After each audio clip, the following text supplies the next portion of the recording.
ওসমান হাদির উপরে এই হামলা প্রকৃতপক্ষে বাংলাদেশের উপরে হামলা। এই জাতীয় কোন ধরনের হামলা করে বাংলাদেশের গণতান্ত্রিক উত্তরণকে বাধাগ্রস্ত করতে পারবে না, প্রতিহত করতে পারবে না। এটা বিচ্ছিন্ন কোনো ঘটনা বলে আমরা মনে করি না।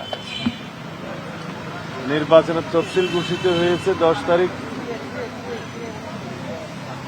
তারপরের দিনেই বাংলাদেশে একজন সম্ভাব্য জাতীয় সংসদ সদস্যের পদপ্রার্থীর উপরে প্রাণ বিনাশী হামলা হলো এবং হামলার ধরন দেখে বোঝা যায় এটা একটা পেশাদার প্রফেশনাল খুনের কাজ। এখন ওসমান হাদি জীবন মৃত্যুর সন্ধিক্ষণে আছে, মৃত্যুর সাথে পাঞ্জা লড়ছে। রব্বুল আলামিনের কাছে আমরা প্রার্থনা করি যেন তিনি তাকে জীবিত রাখেন, বাঁচিয়ে রাখেন, সুস্থতা দেন। এই প্রেক্ষিতে আমাদের আলোচনা হলো আমরা ফ্যাসিবাদ বিরোধী জাতীয় ঐক্য অটুট রাখব, সুদৃঢ় করব।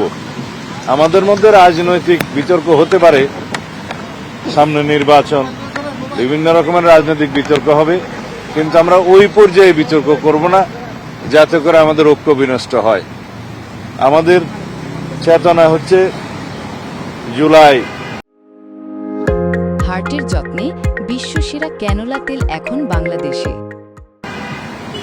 2024-এর ছাত্র গণ অভ্যুত্থানের চেতনা, প্রত্যাশা, জন আকাঙ্ক্ষা, এইটাকে আমরা ঊর্ধ্বে তুলে ধরব এবং জাতীয় ঐক্য হিসাবে আমরা ফ্যাসিবাদ বিরোধী জাতীয় ঐক্যকে অটুট রাখব।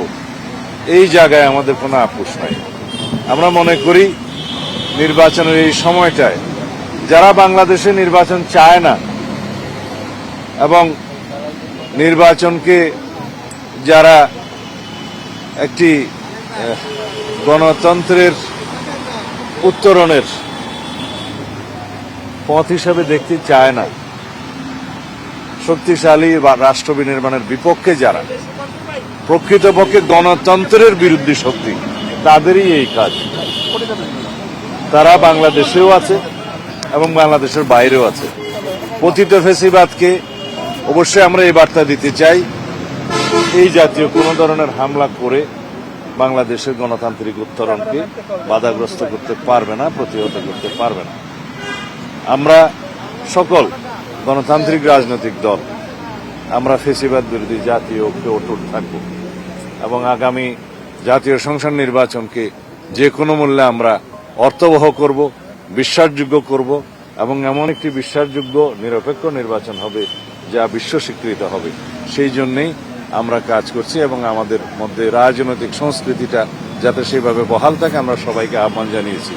আমাদের রাজনৈতিক সংস্কৃতিটা অনেকটাই পরিবর্তিত হয়েছে, জনপ্রত্যাশা এবং গণ অভ্যুত্থানের প্রত্যাশা অনুযায়ী, আকাঙ্ক্ষা অনুযায়ী সেরকম গণতান্ত্রিক রাজনৈতিক সংস্কৃতি আমরা অব্যাহত রেখে চর্চা করে ইনশাআল্লাহ আগামী দিনে আমরা একটি শক্তিশালী গণতান্ত্রিক রাষ্ট্র নির্মাণ করব।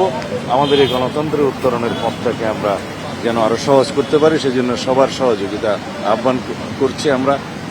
আর ইনকিলাব মঞ্চের পক্ষ থেকে একটা জাতীয় প্রতিরোধ সভা এই সন্ত্রাস বিরোধী, বিশেষ করে ওসমান হাদির এই ঘটনার পরবর্তীতে আজকেও তারা করছে, আগামীকালকে করবে, সেই জায়গায় সবাইকে থাকার জন্য আহ্বান জানিয়েছে। আমরা সেটা সাদরে তাদের সেই আহ্বানকে গ্রহণ করেছি।